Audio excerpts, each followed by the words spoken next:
hey, Walsh College students, we are so excited to invite you to our upcoming February 8th internship fair right on our campus at Walsh College. We have over 30 employers that have already committed to attending and more are coming in. So this is an incredible event for you to get in front of so many different companies, so many different recruiters and opportunities, and learn about what internships are available for you.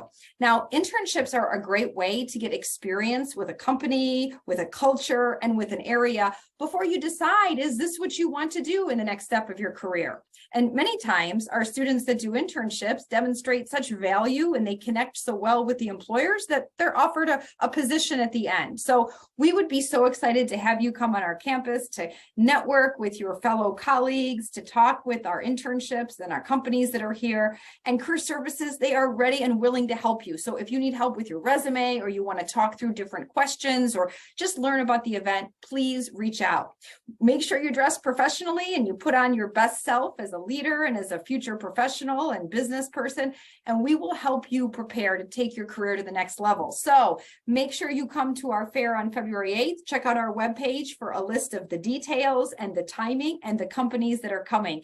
And we're excited to help you take the next step in your professional career.